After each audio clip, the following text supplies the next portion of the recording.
하나님의 말씀 창세기 11장 1절 말씀입니다.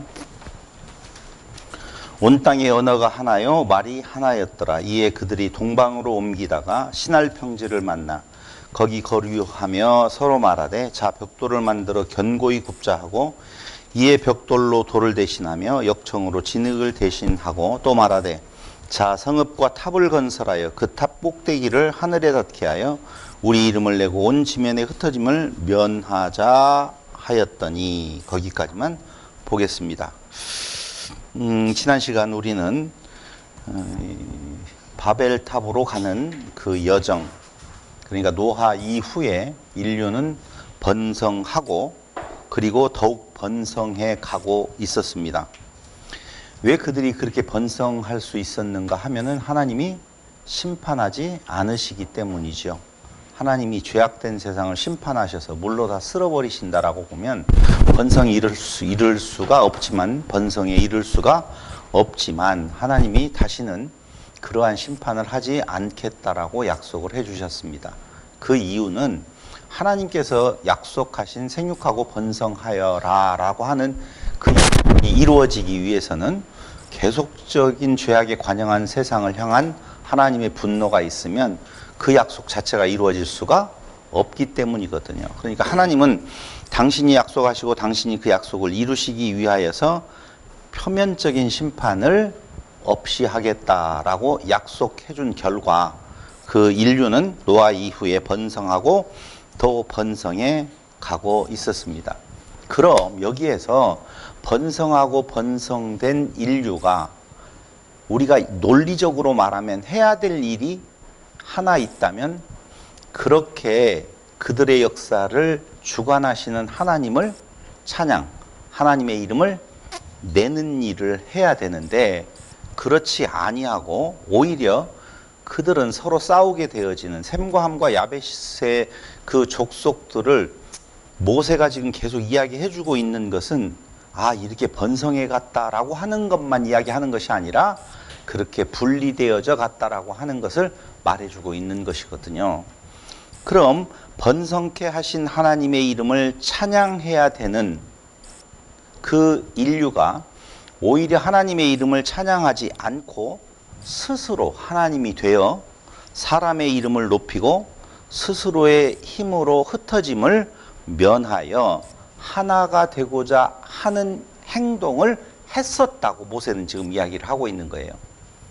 다시 너무 문장이 길었으니까 정리해서 말하면 스스로 하나님 됨, 하나님의 이름을 높여야 될 자들이 사람의 이름을 높이려고 했음, 그리고 하나가 되어짐은 흩어진 상태에서 하나가 될까요?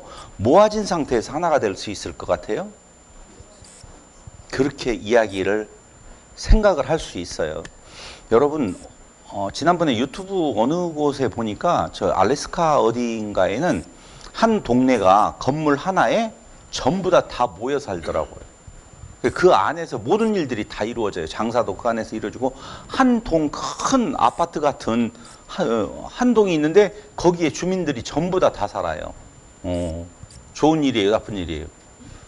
그걸 내가 어떻게 알아요? 사실은 생육하고 번성과 하나됨이라고 하는 것이 어떻게 이루어질 수 있는 건가, 논리적으로 모순이 있는 거 아니냐라고 생각할 수도 있지만 하나님은 생육하여 번성하지만 그 하나됨이라고 하는 것, 이게 가능한 세상을 하나님은 지금 말씀해 주고 있는 것이거든요. 여러분 바벨탑을 혼잡케 했다라고 하는 탑을 쌓아가는 인류를 언어를 혼잡케 했다라고 조금 후에 나오잖아요. 우리는 흔히 그 언어의 혼잡이 영어, 일본어, 한국어, 히브리어, 헬라어 이런 언어가 혼잡게 되어진 걸로 거의 생각을 하죠. 근데 오늘날 과학적인 내용으로 보면 그건 혼잡의 의미가 하나도 없어요. 아니 말이 안 되면 수화로 하면 되죠. 망치를 올려보내라고 했더니 벤치를 올려보냈다. 어떤 목사님이 그렇게 강의를 하더라고요. 강론을 하더라고요. 아니 망치하면 그냥 망치하면 되지. 그거 뭐 말이 안 통해요 갑자기? 그런 거 아니에요. 새로운 언어의 내용이 아니거든요. 그러니까 거기에 언어를 혼잡케 했다라고 하는 의미는 조금 후에 더 자세히 말씀을 드리겠지만 뜻을 달리하는, 의미를 달리하는, 그러니까 많이 흩어져서 사방군데에 흩어져 살아도 뜻이 같으면 하나의 뜻으로 통일되어지는 거란 말이죠. 그러니까 하나님의 통일은 번성하는 가운데에서 통일을 이루려고 하는 건데, 그들은 흩어지지 말고 하나 되어서 그 하나된 힘으로 하나님을 향하여서 도전, 이걸 나쁜 의미로 보시면 안 돼요. 윤리와 도덕적으로 놓고 본다라고 보면 착한 일을 하여서 우리가 하나님이 되자라는 의미예요. 그러니까 하나님을 도전한다라고 하면은 우리가 선신은 윤리적으로 착한 신이고 악신은 윤리적으로 나쁜 신인 걸로 생각을 하지만 그런 의미가 아니라고요. 그러니까 그들이 모여서 모의했던 것은 우리가 흔히 그 바벨탑을 지구라트라고 하는 종교적 시설로 생각하는 경우가 굉장히 많은데 일면 타당한 이야기라고 저는 생각을 해요. 자, 다시 한번 논의를 정리해서 말씀을 드리면 스스로 하나님이 되어서 그리고 그들은 사람의 이름을 높이고 스스로의 힘으로 흩어짐을 면하여 물리적으로 그냥 하나의 공동체를 이루고자 했던 마음이 있죠. 그래서 그걸 가지고 하늘의 꼭대기에까지 닿아보자 라고 하는 하나님을 향한 도전이 그들에게는 있었다 그 말이에요. 보세요. 11장 6절을 한번 보시면 여호와께서 이르시되 이 무리가 한 족속이요 언어도 하나이므로 이같이 시작하였으니 이후로는 그 하고자 하는 일을 막을 수 없으리로다. 그럼 하고자 하는 일이 뭐냐 이거죠. 그게 첫 번째 하나님 자리에 앉고자 함, 두 번째 사람의 이름을 높이고, 세 번째 하나됨이거든요. 그럼 하나님 자리에 앉고자 하는 것이 문제가 있느냐? 아니에요. 보세요. 하나님이 사람을 창조하신 이유는 하나님 만드시려고 했잖아요. 그럼 여기 하나님 자리에 앉고자 하는 것이 그게 뭐가 그렇게 나쁜 거예요? 그러니까 그게 여기 바벨에서 이야기하고 있는 것은 하나님의 이름을 내는 것이 아니라 사람의 이름을 내고자 한다 하는 거예요. 그러니까 아무리 동물이 잘난 동물이라 할지라도 사람보다는 못한 것이 되는 것처럼 사람이 아무리 신이 되고자 하는 어떤 일을 행한다 할지라도 그건 신의 입장에서 보면 아무것도 아닌 건데, 그 신되게 하심이 하나님의 은혜로 되어졌다라고 하는 하나님의 이름을 내는 찬양이 나오는 것이 아니라 자기를 자랑하는 모습들을 내보이더라 하는 것이지. 그것을 우리는 성경에서는 뭐라고 말하냐? 대적자라고 이야기를 하는 거예요. 그럼 오늘날에는 그런 대적자가 존재하는가? 존재하지요. 교회가 많은 말씀을 통하여서 하나님의 대적자가 되라고 오히려 강단에서는 계속적으로 선포하고 있는 모습을 우리는 볼 수가 있는 것입니다. 우리는 11장 앞에서 다시 한번 옷깃을 여미고 생각해 봐야 될 내용이 있다면 하나님의 이름을 높일 것인가 아니면 낼 것인가 라고 하는 거죠. 그럼 모세를 통하여서 그때의 그 역사를 다시 끄집어 내어서 그 백성들에게 상기시키는 것은 긍정적인 의미가 아니라 부정적인 의미의 역사를 지금 말해주고 있는 거예요. 한번 여러분들이 생각을 해보세요. 모세가 이스라엘 백성들에게 그들의 조상 올라가서 그들의 조상 위의 원조상이라고 하는 부분까지 올라갔어요. 노아까지 지금 올라가고 있어요. 그들에게 그들의 조상들이 했던 행동들이 부정적이었었다라고 말해주는 이유는 무엇일까요? 우리의 조상들이 긍정적인 조상이었으면 좋겠습니까? 부정적인 조상이면 좋겠습니까? 긍정적인 조상이면 좋겠죠? 왜요? 왜요라고 그렇게 물어보면 당황스럽죠. 당황스럽게 안 할게요. 보세요. 이스라엘 역사에 있어서 가장 중요한 시기 한 부분을 꼽으라고 한다면 그건 광야의 때예요.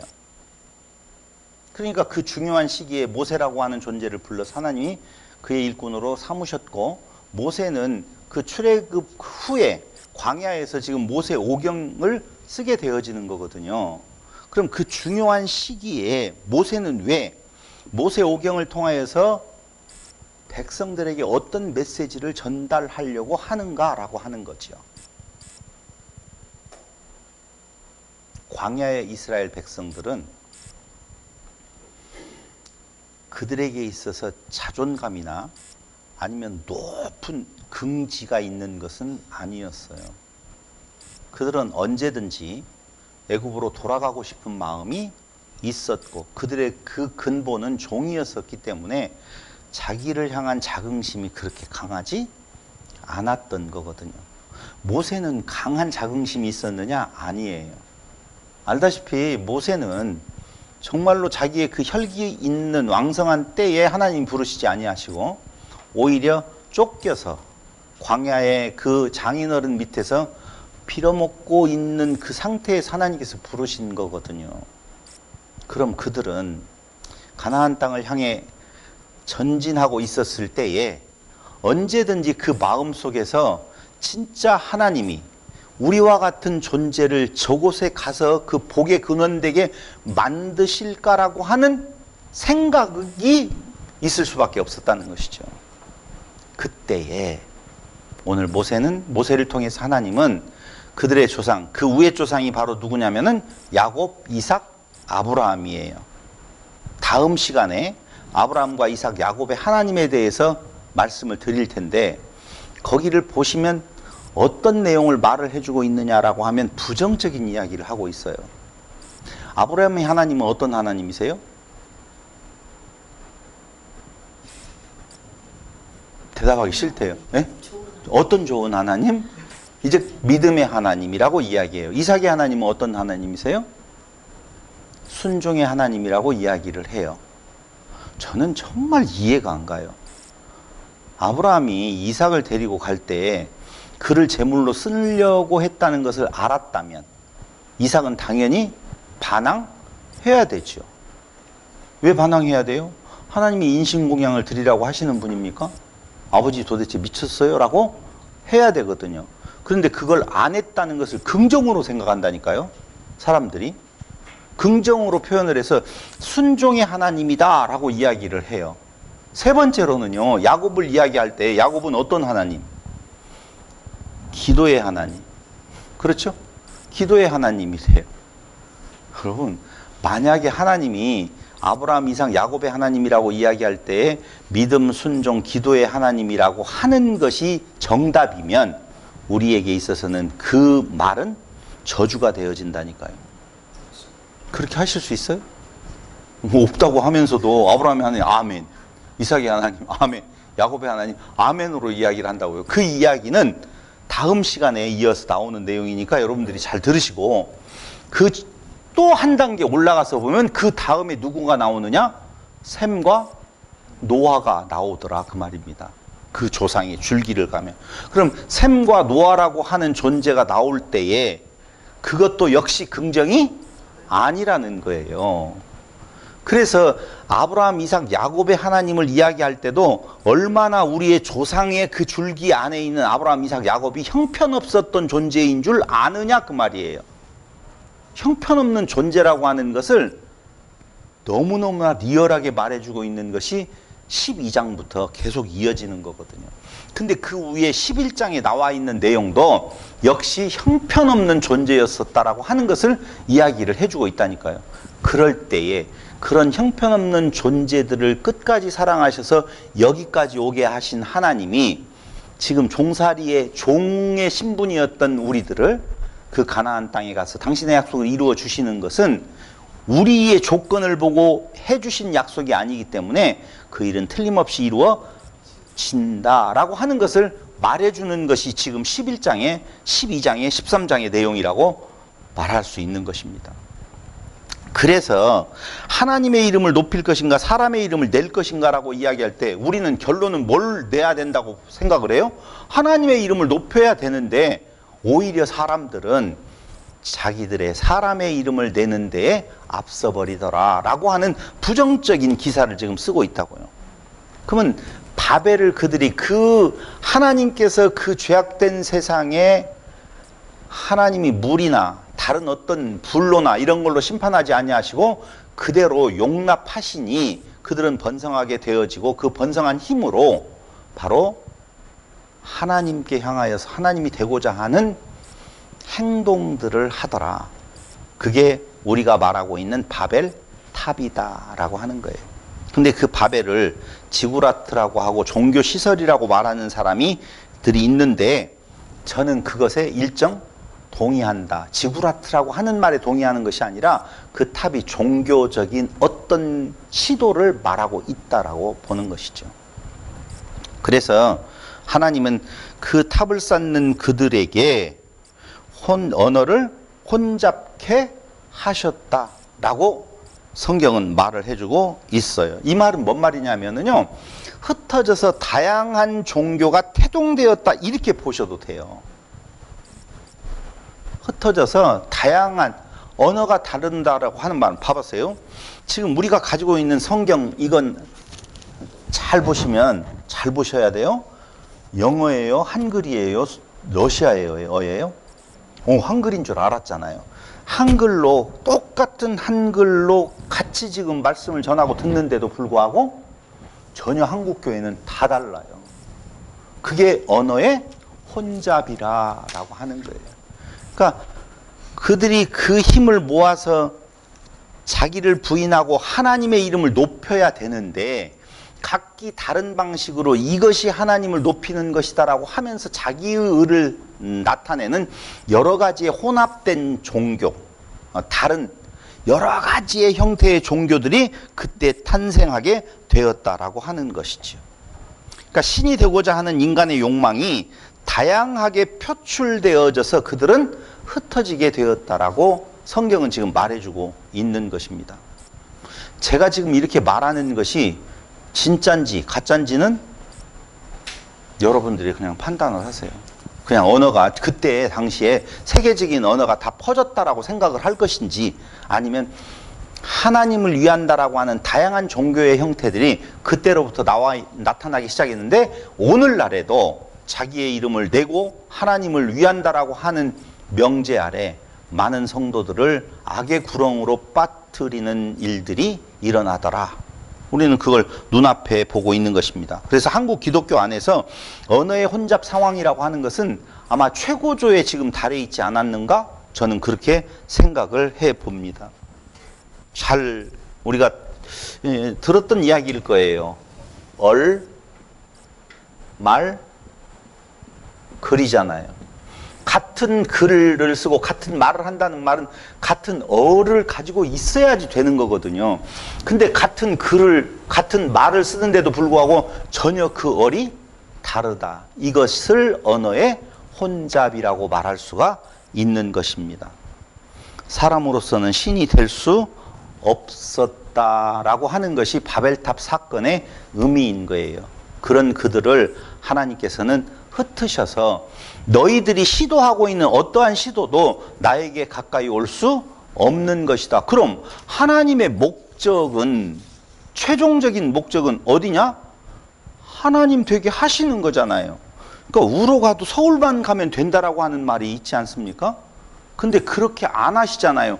인간이 최선을 다해서 신이 되고자 하는 욕망의 발현으로 나름대로 열심을 낸다면 그걸 긍정으로 받아들여줘야 되지 않을까라고 하는 사람들은 하고 있다는 거예요. 하나님은 그걸 용납하지 않으셔요. 왜 용납하지 않으시는 건가? 그건 그들에게 진정한 기쁨이 완벽한 매임의 상태에 있었을 때 참 기쁨이 되는 거예요. 그래서 진짜 참 기쁨으로 하나님 자녀 되게 하시려고 하나님은 너희의 힘으로는 되어질 수가 없어. 아니야. 라고 지금 11장에서도 말씀을 해주고 있는 것입니다. 보세요. 도대체 인간이 지은 죄란 무엇이에요? 인간이 지은 죄는 뭘까요? 제가 이렇게 딱 하면 몇 가지예요? 두 가지예요. 인간의 죄는 뭘까요? 자요, 죄는 보통 일반적인 죄입니다. 법 플러스 불순종이지요. 범함이에요. 그럼 법이 무엇이기에 그걸 범했다고 말하는가? 법은 뭐죠? 정말 어려운 이야기 아니거든요. 너무 쉬운 이야기인데 우리는 다양한 의견을 내야만이 훌륭한 줄 알아요. 근데 성경은 굉장히 단순한 이야기를 계속적으로 반복하고 있다는데 우리는 사고를 해야 될 필요가 있어요. 우리에게 주어진 법은 뭐예요? 그렇죠. 그거예요. 우리에게 주어진, 하나님의 백성에게 주어진 법은, 하나님 나라의 법은 하나님 사랑, 이웃 사랑이란 말이에요. 다른 거 생각하지 말라고요. 그러니까 인간이 지은 죄 하면은 딱 두 가지로 말할 수 있는데, 하나님 사랑, 이웃 사랑 하지 않고 있다. 이게 죄예요. 그럼 하나님 사랑을 하지 않는 것은 뭐냐? 그게 우리가 너무너무 잘 알고 있는 것처럼 첫 번째 아담은 하나님 사랑을 이루지 못했잖아요. 스스로 하나님이 되고자 하여서 선악을 하는 나무로 율법을 먹어서 하나님과의 관계가 단절됨으로 말미암아 하나님 사랑을 이루지 못했어요. 두 번째, 이웃사랑에 대한 문제가 그 뒤에 이어져 나오잖아요. 그 죄가 어디에서 나타나요? 가인에게서 나타나잖아요. 하나님 사랑, 하나님과의 관계가 깨어진 인간이 이웃사랑은 이루어질 수 있느냐? 없어요. 결국은 자기 욕심으로 자기가 더 드러나기 위하여서 동생을 살해하게 되어지는. 가인이 형이죠? 동생을 살해하게 되어지는 일이 말도 안 되잖아요. 그런데 인류의 첫 조상들의 모습을, 사람 되어지는 사람에게 있어서의 첫 번째 나타나는 현상은 그 중앙에 있는 법을 오히려 선악을 하는 지식나무로 먹어 자기가 신이 되어져서 자기가 선악을 판단하는 존재가 되어짐으로 말미암아 하나님 사랑이 깨어지는, 하나님과의 단절을 가져왔고, 두 번째로는 이웃사랑에 대한 내용이 깨어져서 결국은 형은 동생을 죽이게 되어지는, 살해하게 되어지는 그 법을 어기는 것이 인류에게 나타난 죄라고요. 그렇다면 이 죄를 누군가가 회복시켜야 될 거 아니에요. 자, 봐요. 회복시키는데 하나님 사랑 깨어졌고 이웃 사랑이 깨어졌다라고 보면 그 회복은 도대체 누가 해야 될 것인 건가? 누가 해야 돼요? 네? 능력자 하나님이 하시죠. 하나님 어떻게 하시나요? 혹시 이제까지 배운, 공부했던 내용을 총동원해 가지고 여러분들이 한번 답을 만들어 보시기를 바라겠습니다. 지금 하나님은 하나님과의 관계를 회복시키기 위해서 어떤 액션을 취할 거 아니에요. 언약을 하실 거 아니에요. 근데 어떤 방식으로 할 것이냐라고 하는 거예요. 인간은 그 일을 이룰 수가 없어요. 그럼 아담 때에도 안 되었고 노아 때에도 결국 하나님 사랑, 그들을 그곳에서 구원해 내어서 밖에다 내놓았더니 땅에 농사를 지어서 하나님을 찬양하는 것이 아니라 자기의 육체의 소욕을 즐기고 만족시키는 대로 살아가 버리더라 그 말입니다. 노아 때도 안 돼요. 그러면 이제는 누구를 통하여서 될 수밖에 없느냐? 아, 그렇게 먼저 가버리네. 맞아요. 예수를 통해서 하나님 당신이 하셔야 돼요. 그럼 하나님 당신이 하시는데 그건 한참 뒤에 나오잖아요. 예수는. 그 가운데 나오는 사람이 바로 누구냐면은 아브라함과 이삭과 야곱이라고 하는 거예요. 그러니까 아브라함과 이삭과 야곱의 하나님이라고 하는 것을 또다시 인간 측면에서 생각을 한다라고 보면, 그래 믿음의 사람이어야 되고 순종의 사람이어야 되고 기도의 사람이어야 된다라고 그렇게 말을 한다는 거죠. 그게 얼마나 큰 저주인지 몰라요. 근데 그 말을 듣고, 야, 믿음은 다 좋은 것이요. 그러니 아브라함을 믿음의 사람, 아멘, 주여 나도 믿음으로 따라가겠습니다. 네 믿음으로 안 돼. 그게 오늘 관계 회복을 위하여 창조의 대서사시의 서막을 여는 것이 바로 아브라함, 이삭, 야곱의 하나님으로 등장하는 거예요.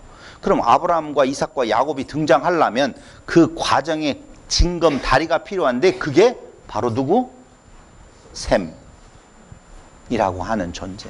셈에게서 데라, 데라에게서 아브라함을 끄집어내서 그 아브라함에게서 이삭과 야곱이라고 하는 건데, 다음 시간에 나오겠지만 나는 아브라함과 이삭과 야곱의 하나님이다 라고 하는 하나님의 선포가 계속적으로 나오거든요.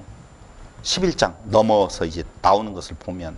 그런데 거기 한번 다시 보시면 아브라함을 부르시고 이삭을 낳게 하시고 야곱을 세우고, 그 아브라함은 부르시고 이삭을 낳게 하시고 야곱을 세우시는 하나님이 첫 번째 뭐라고 이야기하는가? 가라, 이렇게 이야기를 해요.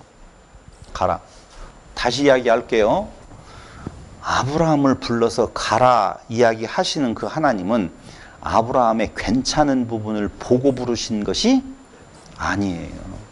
아브라함은 어떤 존재였었냐면요, 갈대아 우르 땅에서 그의 아버지가 우상을 섬기는 자였었어요.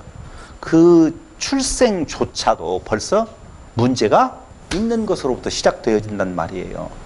근데 아브라함을 어디에서 불렀다라고 우리는 알고 있어요? 갈대아 우르에서 부른 걸로 알고 있지만 12장에 가만히 보면은 갈대아 우르에서 먹고 살기 힘들어서 그 지역은 원래는 셈의 족속들이 들어가 앉아 있었지만 함의 족속이 쳐들어와서 이미 다 지배해버린 것이에요.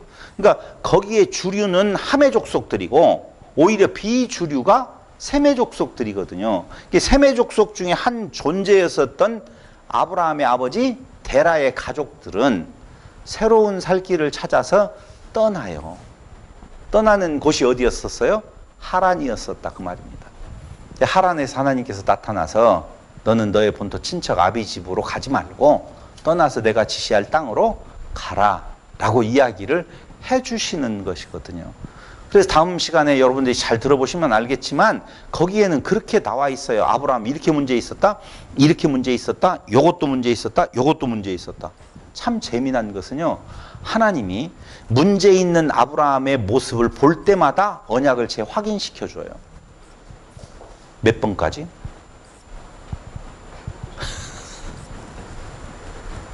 몇 번까지요? 아니요, 7번까지. 네. 7번 이삭을 바치라고 할 때 그 바치는 것을 마지막으로 해서 완벽한 내가 준비했어 라고 하는, 내가 너를 위하여서 내 약속을 위하여서 내가 준비했어. 아들 바치는 거 아니야, 그의 재물 받는 거 아니야, 내가 양을 준비했다. 그게 예수예요. 그러니까 그 다시의 서막은 아브라함, 이삭, 야곱을 세우셔서 첫째 뭐라고 해요? 가라 할 때에 하나님께서 아브라함에게 약속해 주시는 첫 번째 약속이 나와요. 너로 큰 민족을 이루게 해서 너를 통하여서 모든 민족이 복을 받게 될 거야 라고 하는 그 약속에 대한 내용을 7번으로 반복해서 마지막 7번으로 완성의 약속을 그에게 해 주셨다고 모세는 말을 해주고 있는 거예요. 그러니까 어쨌다? 그러니까 어땠다는 거예요? 우리는 그 말을 들으면 문제 있는 아브라함, 별 볼 일 없는 이삭, 아무 짓도 안 해요. 이삭은 정말 너무 평범한 존재예요. 야곱, 그렇게 나쁜 놈이 어디가 있어요. 그런데도 불구하고 그들의 하나님이다 라고 말을 한다면, 그것이 선포된다면 우리는 좋아요, 싫어요? 좋지요. 성부사님 고마워요. 얼마나 좋은지 모르겠어요. 만약에 이제까지 들었던 말처럼 믿음의 하나님, 순종의 하나님, 기도의 하나님이어야지 된다, 그 하나님이시다, 너도 그렇게 해야지 너의 하나님이 될 수 있어라고 한다라고 하면 그건 저주라니까요. 두려움이라니까요. 그걸 어떻게 우리가 할 수가 있어요? 할 수 없어요. 개 중에 한두 명, 이렇게 많은 우리 성도들 가운데 한두 명이 그렇게 할 수 있다라고 하면 그걸 통하여서 우리가 대리만족을 이룰 일이 아니에요. 나는 나의 전체란 말입니다. 한 명도 없어요. 그렇게 지킬 자가 한 명도 없어요. 없어. 정말 누구도 거기에 마땅한 존재가 될 수가 없다는 것입니다. 그래서 결국은 너로 큰 민족을 내가 내게 지시할 땅으로 너는 가라. 땅 주지요. 너로 큰 민족을 이루고 내 이름을 창대하게 하겠다. 너는 복이 될지라. 그게 바로 자손의 약속이죠. 너를 축복하는 자 축복하고 너를 저주하는 자는 저주를 받을 것이다 라고 말을 하면서 땅의 모든 족속이 너로 말미암아 복을 얻을 것이다 라고 하는 축복을 그 안에 안겨주는 거예요. 볼품이 있어서 안겨줬다고요? 아니요. 볼품 없는 자에게 안겨줬어요. 그래서 늘상 무슨 일이 일어날 때마다 우리는 종인데 돌아가야 되는데 애굽으로 가야 되는데 왜 우리를 이곳에 나오게 해서 죽게 만들었는가 라고 원망하고 불평하는 자에게 너희의 소중함, 우리의 소중함은 우리가 뛰어나고 우리가 잘나서가 아니야. 우리 조상들을 불렀었을 때도 형편없는 존재들이었어. 그러니 힘내라. 힘이 되는 거예요. 아브라함이라고 하는 존재에게 있어서 어떤 존재인 건가? 아브라함은 세 번째 아담이에요. 아담, 노아, 아브라함이니까. 두 번째 노아예요. 그 의미 알겠죠, 지금? 아브라함은 어떤 존재인 건가? 두 번째 노아. 대단한 줄 알면 안 돼. 별 볼 일 없었어. 우리도 별 볼 일 없다고 해서 기죽지 마라고 하는 것이 오히려 지금 모세가 이스라엘 광야에선 이스라엘 백성들에게 말을 해주고 있는 겁니다. 그 뒤에 누가 나와요? 아브라함 이후에 이삭과 야곱이 나오지요. 어떤 존재? 형편없는 존재. 그런데 하나님의 복의 근원이 되었다라고 말을 하는 거예요. 이제 우리는 다음 시간에 도대체 아브라함이 어떤 존재였는 건가를 자세히 성경을 통하여서 살펴보면서 야, 희망이 있네. 야, 소망이 있네. 야, 진짜 우리의 구원은 확실한 것이네 라고 하는 힘을 얻을 수가 있다니까요. 그 내용 다음 시간에 여러분들하고 같이 살펴보기로 하고 오늘은 여기까지 마치도록 하겠습니다. 기도드리겠습니다. 고마우신 아버지 하나님, 은혜와 사랑을 진실로 감사드립니다. 볼품없는 우리들을 불러서 하나님의 자녀 삼아 주신 것이 우리에게는 두려움이 되지 아니하고 도리어 소망이 되어짐은 하나님께서 인류를 부르실 때에 흙에서 티끌에서 그리고 자기의 환락에 쩔어 있었을 때에 그리고 그 믿음을 찾아볼 수 없었을 때에 하나님께서 그들을 부르셨습니다. 오늘 우리의 모습을 다시 한번 살펴보건대 하나님 앞에 우리의 조건으로 나아가는 것이 아니라 은혜로 나아간다라고 고백할 수밖에 없습니다. 이 은혜의 고백이 우리에게 참 평강이 되게 하여 주시기를 예수님의 이름으로 기도드립니다. 아멘.